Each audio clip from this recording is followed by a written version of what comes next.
في الاستقرار ونعيش التنمية الحقيقية بما في الكلمة من معنى. السيد محمد سالم لبيه رئيس المجلس الإقليمي للسمارة، شكرا جزيلا لك على هذه التوضيحات. شكرا. إلى الداخلة التي احتضنت بها قاعة الاجتماعات بولاية الجهة اللي كان خصص من أجل إحداث مدينة المهن والكفاءات، والتي تهدف إلى توفير تكوين ذي جودة عالية ووفق بيداغوجية تضمن نجاح عملية التكوين بموازاة مع حاجيات سوق الشغل. والتفاصيل في متابعة للعالي حميد والمختار خير.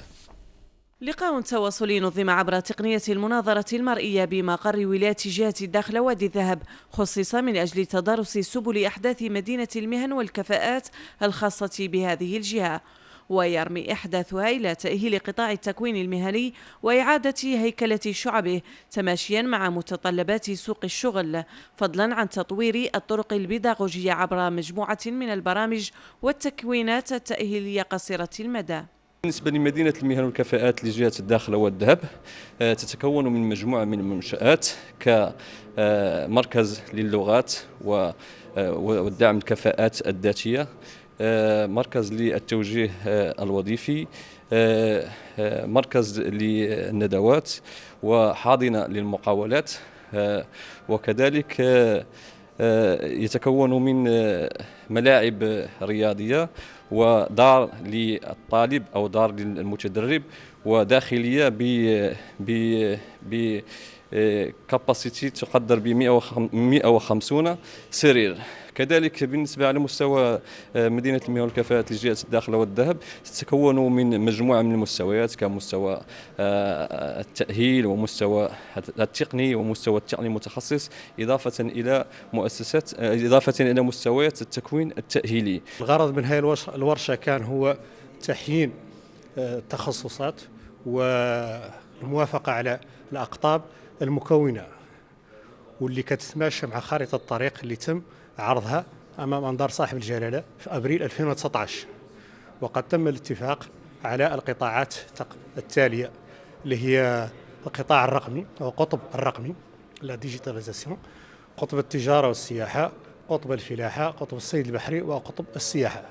وستنجز هذه المدينة على مساحة 15 هكتار بتكلفة قدرت بال175 مليون درهم، كما ستضم قطاعات وتكوينات مختلفة تستجيب لخصوصيات وإمكانات الجهة، وستجهز ببنيات خاصة تمكن من توفير الفضاء المهني والتقني والتكنولوجي الضروري لاكتساب المهارات والكفاءات اللازمة للممارسة الفعلية للمهن. نبقى بالداخلة وفي إطار الأنشطة المخلدة لعيد الاستقلال المجيد، أشرف والي الجهة رفقة شخصيات مدنية وعسكرية بتدشين مقرات خاصة بمشاريع سوسيو اقتصادية لفائدة النساء إلى جانب إعطاء الانطلاقة لتهيئة حي السلام. عودة للعالي حميد والمختار خير.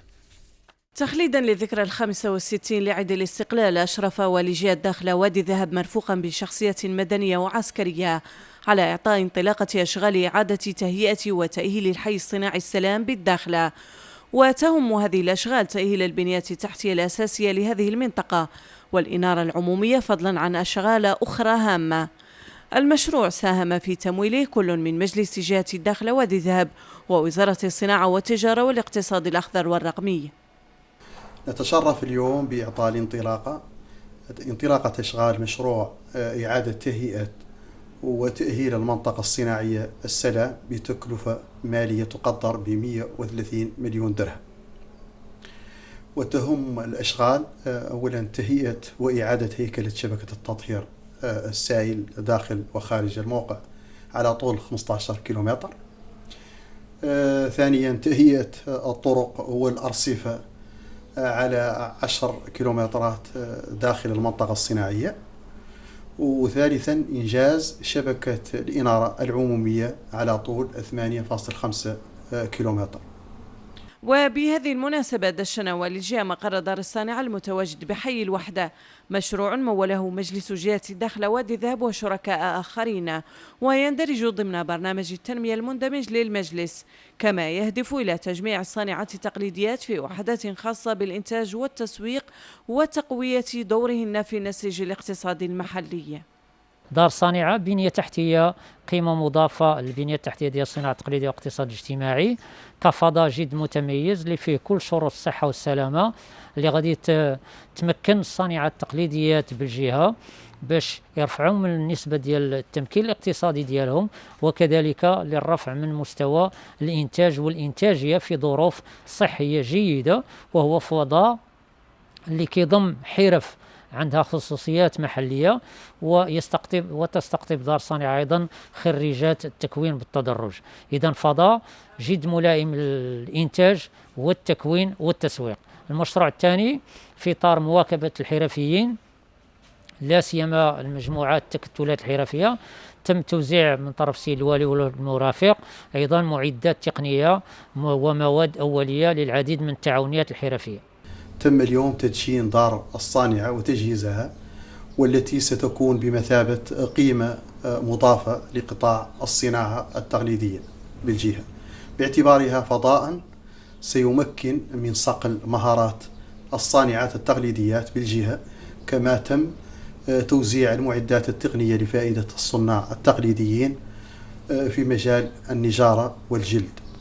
وتقدر الكلفة لهذه المشاريع المتعلقة بهذا القطاع ب 2.7 مليون درهم. التعاونية تضم مجموعة من خريجات التدرج المهني بجهة الداخلة وادي الذهب، واللي استفدنا الحمد لله من دار الصانعة دي اللي تضم فضاءات جد رحبة، واللي يتمكن المتكونات من التكوين والتدرج وسلق مهاراتهم الحرفية في مجموعة من الميادين وفي مجموعة من الخصوصيات ديال المنطقة. وتخليدا دائما لنفس الذكرى، أشرف والي الجهة على تدشين مركز طيبة للإدماج السوسيو-اقتصادي للنساء، مشروع يروم تكوين وتأهيل المرأة وتقوية قدراتها في بعض الحرف المطلوبة في سوق الشغل، فضلا عن الخدمات التي يقدمها المركز للمواطنين وخاصة الأسر المعوزة. يندرج هذا المشروع الذي يهتم بالتمكين الاقتصادي للنساء في وضعية صعبة في إطار تعزيز مجهودات الحماية الاجتماعية التي تحظى برعاية مولوية سامية. هذا المشروع أيضا يعمل على تقريب الخدمات التربوية للأطفال المنحدرين من أسر هشة. الهدف العام للمشروع هو الارتقاء بمؤشرات التنمية البشرية بالجهة. أظن أن هذا النوع من لي سونتر هو له يعود متنفس لهذه الساكنة أو لهذه الفئة، به اللي له يقدم مجموعة من الخدمات من بينها دي فورماسيون دي زاتوليي بروفيسيونيل اللي نقدر نقول عنها اللي تساهم في تطوير قدراتهن المعرفية، كذلك اللي هي تسهل في إدماجهن سوسيو اقتصاديا. هذا من جهة، فبالتالي إذا ساهمت في إدماجهن سوسيو اقتصاديا له يحققوا مكانة مهمة في المجتمع. مشاريع تنموية هامة عرفتها جهة الداخلة وادي الذهب بهذه الاحتفالات المخلدة لذكرى 65 لعيد الاستقلال ستساهم لا محالة في الدفع قدما بعجلة التنمية المحلية. ودائما في خضم الأنشطة المخلدة لذكرى عيد الاستقلال المجيد، أشرف عامل إقليم سيدي إفني على تدشين وإعطاء الانطلاقة لمجموعة من المشاريع الإنمائية بالوسطين الحضري والقروي بالإقليم. في المتابعة الحافظ محضار، عياد السرتي وعبد الرحيم حاج.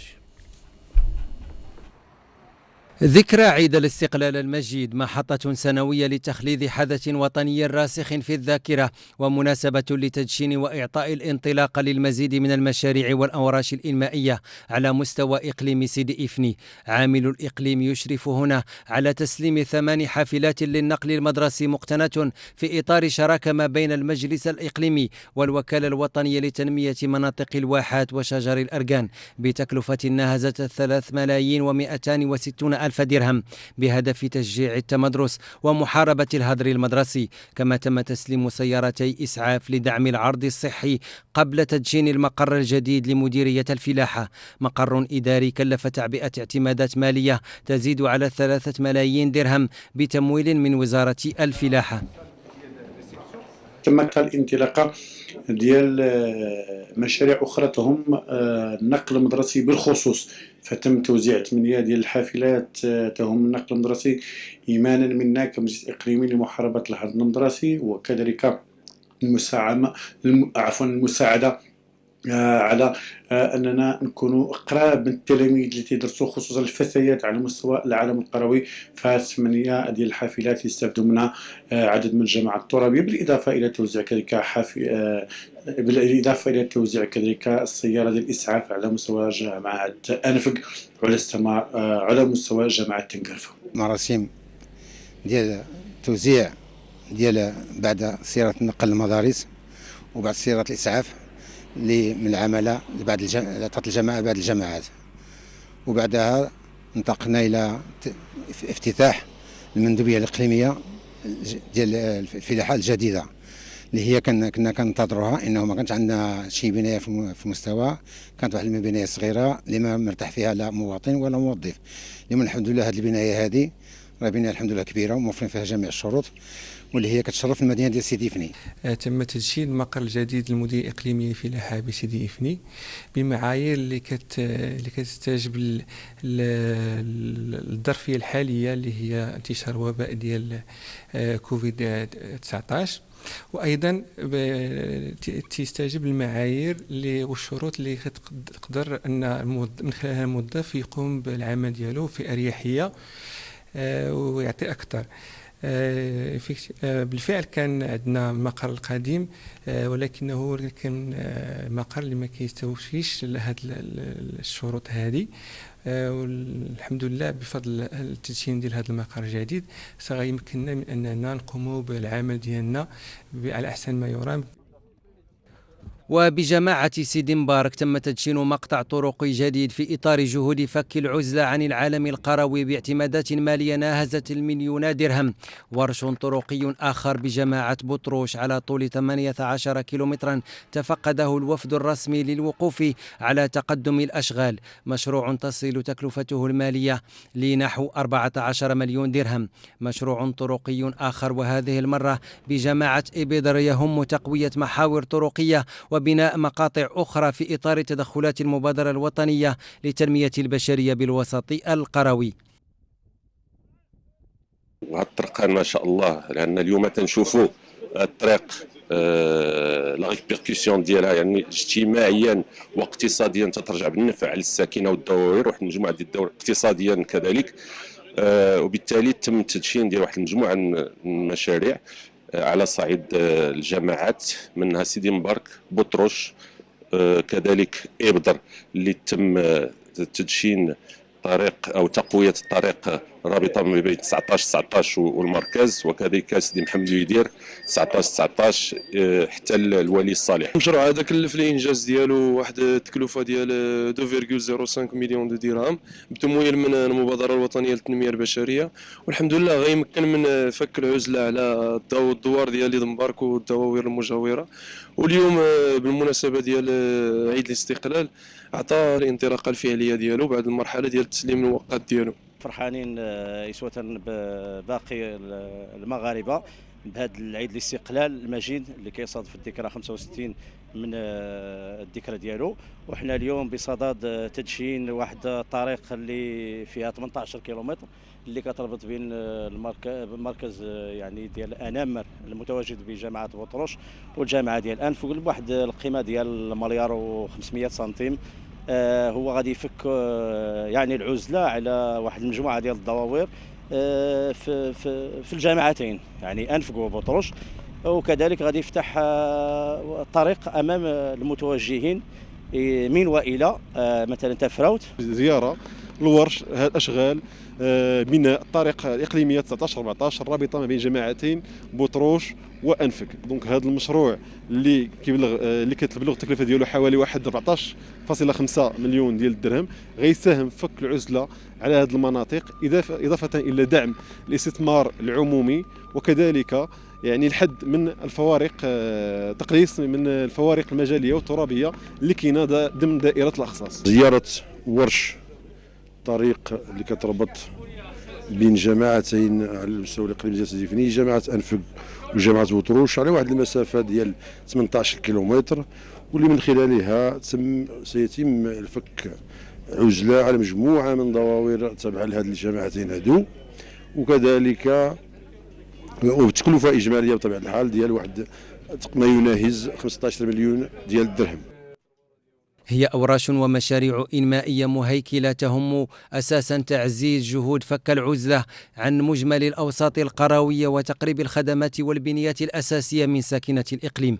مشاريع وأوراش تدعم مختلف المكتسبات التنموية المحققة بهذا الإقليم. برنامج التأهيل الحضري لمدينة أسا يفعل تدخلات منظومة التأهيل الحضري بإقليم أسا الزاق، والذي تصل كلفته المالية إلى نحو 306 ملايين درهم. برنامج يعمل على تنزيل حزمة من التدخلات والبنيات والتجهيزات الأساسية. في المتابعة حافظ محضار، محمد لميل قارح ومحمود شراك.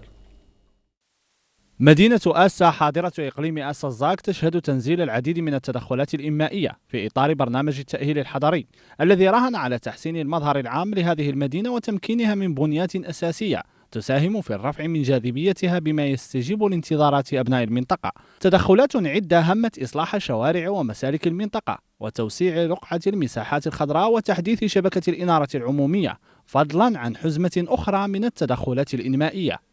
مشاريع كتدخل في اطار الPDE اللي تم الاعداد ديالو من طرف الجماعه الترابيه بتنسيق مع الشركاء وخاصه وكاله تنميه الاقاليم الجنوبيه، وهذه التهيئه الحضريه لمدينه آسا يتقدمها الشارع الرئيسي، وهذا الورش اللي هو ورش حيوي وتنموي اللي الغلاف ديالو الحمد لله ناهز 6 ملاير درهم، 6 ملاير، واللي هو الحمد لله غادي يعطي واحد الوجه اخر للمدينه، واللي غادي يتجهز بالجنبات ديالو الحمد لله بالاناره وبالزليج وبالحمد لله يعني التشجير، وهذا سيساهم في تزيين المدينه وسيساهم كذلك في الرفع من مستواها الحضاري.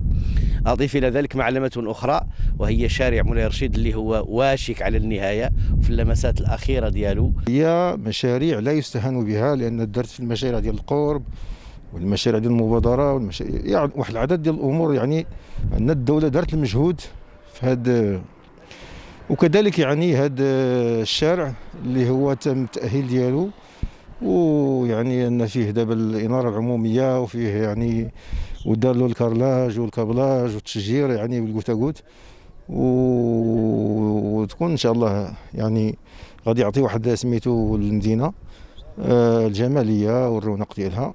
محاور برنامج التأهيل الحضري لهذه المدينة تأخذ بعين الاعتبار الاستجابة للخصائص والحاجيات الأساسية لهذه البلدة، أولويات من قبيل إعادة تأهيل الأحياء الناقصة التجهيز بالمدينة، وخلق فضاءات ومتنفسات عمومية بمواصفات ومعايير تلبي احتياجات هذه المنطقة وتطلعات الساكنة المحلية.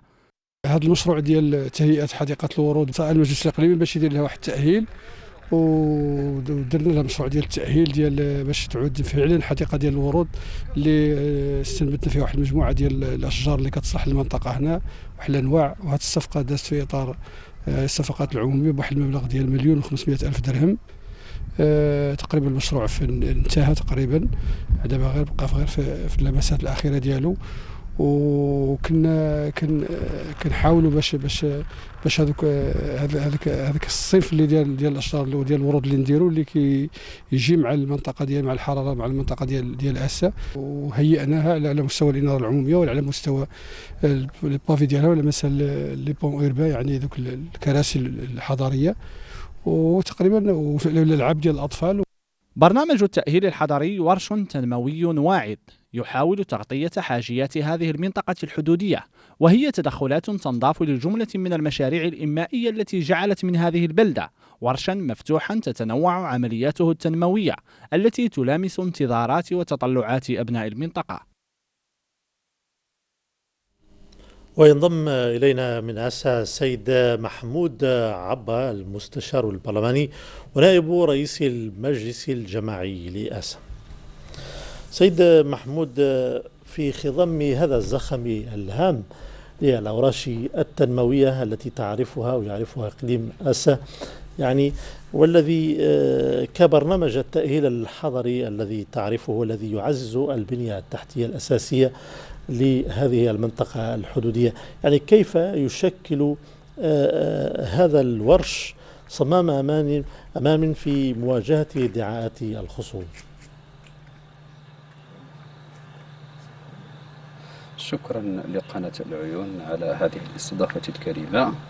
إقليم أسا الزاك هو كباقي أقاليم المملكة يشهد طفرة نوعية منذ تأسيسه على يد إحداثه على يد المغفور له الحسن الثاني طيب الله ثراه، وكذلك في الزيارات الملكية لمولانا أمير المؤمنين محمد السادس نصره الله وأيده في 2007 عرف طفرة نوعية من المشاريع، حيث هناك مخططات تنموية كان آخرها هو المخطط التنموي 2014-2017 الذي يتم تنزيله حاليا، والذي عرف مجموعة من المشاريع المهمة والمهيكلة تنعكس على الواقع المعاش في هذا الإقليم. كذلك هذا المخطط تضمن المحور الرئيسي بالمدينة الذي هو شارع الحسن الثاني وشارع محمد الخامس بمبلغ مالي قدره 59 مليون ديال الدرهم، كذلك شارع مولاي رشيد بمبلغ إجمالي قدره 28 مليون ديال الدرهم. إضافة إلى ذلك عرفت مؤخرا دورة مجلس جهة قلمين ودنون التي انعقدت في أكتوبر المنصرم لهذه السنة مجموعة من المشاريع ذات أهمية كبرى وذات أهمية ستنعكس إيجابا على هذه المدينة. من ضمن هذه المشاريع هناك إحداث كلية متعددة الاختصاصات في إطار اتفاقية بين وزارة التكوين المهني ووزارة التكوين المهني، وزارة التربية الوطنية والتكوين المهني والتعليم العالي، وولاية جهة قلمين ودنون وجهة قلمين ودنون وعمالة إقليم أسا الزاق وجماعة أسا بمبلغ يناهز تقريبا 81 مليون ديال الدرهم في إطار شراكة بين مختلف هؤلاء الشركاء. هناك كذلك مشاريع سوسيو اقتصادية تهم التجهيزات الأساسية وتهم كذلك محاور كذلك الماء الصالح للشرب. هناك مشروع يتعلق بجماعتي تويزكي تقريبا بمبلغ يناهز 8 مليون ديال الدرهم، ومشروع يتعلق بجماعة عوين غمان يقدر تقريبا بحوالي 14 مليون ديال الدرهم.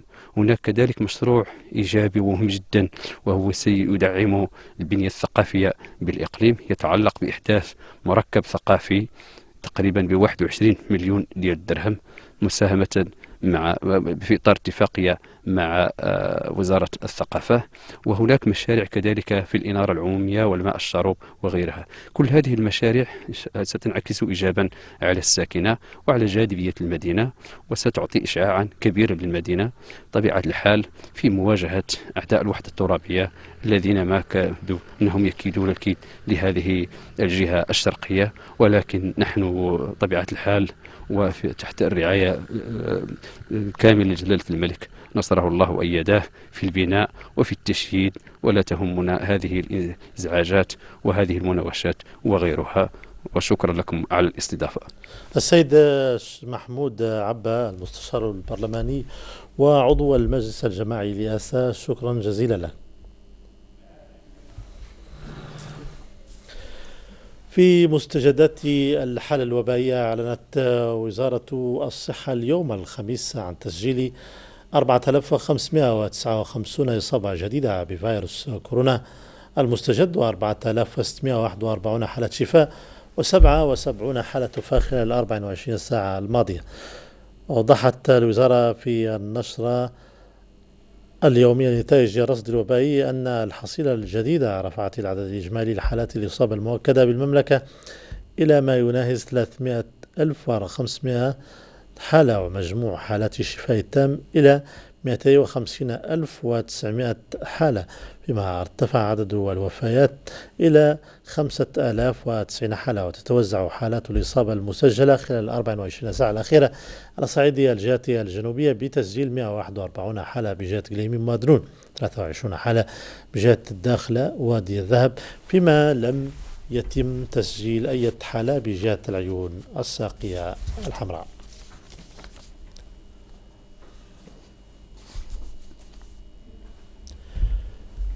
في موضوع آخر، نظم الفرع الجوي للنقابة الوطنية للصحافة المغربية بجهة الداخلة وادي الذهب دورة تكوينية في مجال الصحافة والإعلام، تأتي في إطار دورتها التدريبية. بجهة الداخلة وادي الذهب نظمت دورة تكوينية تستهدف تكوين الصحفيين الشباب المنتمين للجهة، تكوين مبرمج ضمن سلسلة دورات تدريبية في مجال الصحافة والإعلام ينظمها فرع النقابة الوطنية للصحافة المغربية بجهة الداخلة وادي الذهب. هذه الدورة التكوينية اللي تدخل في إطار يعني مساهمة الفرع في استفادة أو تكوين الصحفيين وإعطائهم مزيد من الخبرات في هذا المجال. هذه الدورة التكوينية هي كما تعرفوا من تأطير أستاذ متخصص في الفيلم السينمائي أو الفيلم الوثائقي، وكذلك الروبورتاجات، ومن خلالها يمكن الاستفادة من مجموعة من المهارات اللي هي ضرورية على أساس أنه اليوم الصحافة أصبحت في أمس الحاجة لمثل هذه الدورات التكوينية من أجل أنها تواكب مجموعة من الأحداث اللي كتعرفها المنطقة. اليوم في دورة تكوينية منظمها النقابة الوطنية للصحافة المغربية بجهة الداخلة والذهب، والهدف منه هو تكوين الجسم الصحفي بجهة الداخلة والذهب لأجل صحافة مهنية بالجهة. وبالنسبة يعني النقابة هي كتقوم بالسلسلة ديال الدورات خلال السنة، وكاين دورات أخرى يعني ستهتم بالمجال التصوير وكذلك الكتابة الصحفية والتحرير. الدورة التدريبية خصصت للتكوين في مجال التصوير، أطرها أستاذ متخصص في التصوير السينمائي له عدة إنتاجات وأعمال مع عدة قنوات دولية. اللقاء عرف تفاعل الحاضرين وأبانوا عن شغفهم لتطوير إمكانياتهم المهنية في هذا المجال. اليوم احنا هون استجابة للدعوة الكريمة اللي قدمتها لنا النقابة الوطنية للصحافة فرع الداخلة من أجل تكوين اللي نعدلوا إن شاء الله أنصومبل مع الشباب هون ديال المنطقة تحت شعار من أجل صحافة مهنية. الفورماسيون الحمد لله تخطط في جو اللي هو تفاعلي، كاين تبادل ديال الخبرات والتجارب مع الشباب، وحنا ما جينا بالضبط نعدوا تكوين، جينا نتبادلوا الأفكار من خلال الصورة، ونحاول ما أمكن نطوروا من الآليات وسبل من أجل الرقي بالصحافة والإعلام بالمنطقة. ورشة تكوينية تساهم في تطوير وتحسين الجسم الصحفي بالجهة وجعله قادرا على مواكبة مختلف الأحداث التي تعرفها الجهة إعلاميا ومهنيا. والآن إلى جديد الصحف الصادرة يوم غد في تقرير لعياد السرتي. في انتكاسة جديدة لجبهة البوليساريو ولمناصريها بإسبانيا، وجهت العدالة في الدولة الإيبيرية صفعة جديدة للانفصاليين، حيث قضت محكمة إسبانيا في حق الانفصالية المتورطة في نزع العلم المغربي من فوق القنصلية العامة للمغرب بمدينة فالنسيا بالطرد من إسبانيا. كما قضت المحكمة بتجريد الانفصالية من جنسيتها الإسبانية رفقة آخر على خلفية الاعتداء على القنصلية ومحاولة إزالة العلم المغربي. وقد أدانت المملكة المغربية عبر سفيرة المغرب لدى إسبانيا أعمال التخريب والعنف التي استهدفت قنصلية المملكة في فالنسيا. كما أدانت الحكومة الإسبانية في بلاغ صارم الأعمال التي ارتكبها يوم الأحد الماضي نشطاء جبهة البوليساريو أمام القنصلية المغربية بفالنسيا. وقالت الخارجية الإسبانية في بلاغها إن المملكة الإسبانية تدين بشكل قاطع أي عمل يتعارض مع قيم ومبادئ اتفاقيات فيينا للعلاقات الدبلوماسية والقنصلية. صحيفة هيسبريس الإلكترونية كتبت بعد تكبد جبهة البوليساريو الهزيمة خرج عدد من المسؤولين الجزائريين المقربين من السلطة الحاكمة لمهاجمة مصالح المغرب، متهمين إياه بتبني فكر توسعي ومعتبرين أن الصحراء ليست قضية الجزائر وفق تعبيرهم، حيث هاجمت بعض الأطراف المحسوبة على النظام الجزائري مصالح المغرب في خطوة تعكس توجس الأوساط الرسمية الجزائرية من تحركات المملكة. يومية الأخبار كتبت في عددها ليوم غد الجمعة: شرعت وزارة الأوقاف والشؤون الإسلامية في تشييد مسجد كبير بمركز القرقرات الحدودي بكلفة مالية تقدر بنحو 8.8 مليون درهم، ويضم هذا المشروع الذي سيشيد على مساحة تناهز 3767 متر مربع قاعة للصلاة خاصة بالرجال وأخرى خاصة بالنساء، وقاعات للوضوء ومسكن للإمام. وأوضح مندوب وزارة الأوقاف والشؤون الإسلامية بجهة الداخلة وادي الذهب أن بناء هذا المسجد يأتي استجابة للحرص على تمكين المؤمنين من أداء واجباتهم الدينية في ظروف جيدة، ومواكبة لدينامية التنمية الحضرية التي يعرفها مركز القرقرات الحدودي وجماعة بيرغندوز. من صحيفة بيان اليوم نختم جولتنا الصحفية وكتبت: انتقد نشطاء جزائريون على مواقع التواصل الاجتماعي إقدام الجيش الجزائري على إرسال ما قال إنها مساعدات إنسانية للبوليساريو، وأكد هؤلاء النشطاء على أن الشعب الجزائري هو أولى بتلك المساعدات، متسائلين عن السبب وراء غياب الهلال الأحمر الجزائري أثناء الزلزال الذي ضرب ولاية ميلة شهر غشت الماضي، والذي خلف العديد من الأسر المشردة التي وجدت نفسها بين عشية وضحاها في العراء بدون مسكن وبدون مأكل، خاصة في حي الخرب العليا وحي الخرب السفلى وكذا منطقة راس البير. ونفس السؤال طرح حول غياب تلك المساعدات عن الأسر التي شردتها حرائق الغابات التي اندلعت في مناطق مختلفة من البلاد بداية الشهر الجاري، وأشار هؤلاء النشطاء إلى أن توجيه الأطنان من المساعدات تتم على حساب الجزائريين، وأن تلك المساعدات تقتطع من الخزينة العمومية. انتقل إلى عفو الله المرحوم إبراهيم السويلم ولميدان عن عمر يناهز 92 عاما، الفقيد ينتمي لقبيلة تيت الحسن. كما انتقل إلى عفو الله المرحوم إبراهيم والفراجي والقزولي عن سن 87 عاما، فقيد ينتمي إلى قبيلة أيتوسيم غلاي. وانتقل إلى رحمة الله تعالى المرحوم أحمد سالك واللحمان والبيروك عن سن 67 عاما، الفقيد ينتمي لقبيلة أيت موسى وعلي. كما انتقلت إلى رحمة الله الفقيدة سكينة من تحميدة عن سن 59 عاما، الفقيدة تنتمي إلى قبيلة سكارنة أهل محمد عبيد. تغمد الله الجميع بواسع رحمته واسكنهم فسيح جنانه والهم ذويهم بالصبر والسنوان، وإنا لله وإنا إليه راجعون. اللحظة إلى الورقة الخاصة بأحوال الطقس والتوقعات غدا بمشيئة الله. من المرتقب أن تظل الأجواء مستقرة على العموم.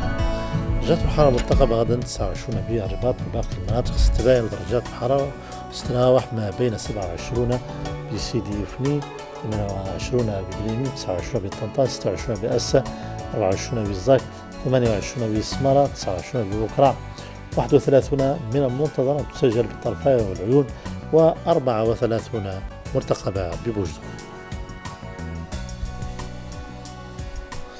27 بقلت زمور، 26 بمدريقة، 31 بأوسط، 33 متوقع بالداخلة،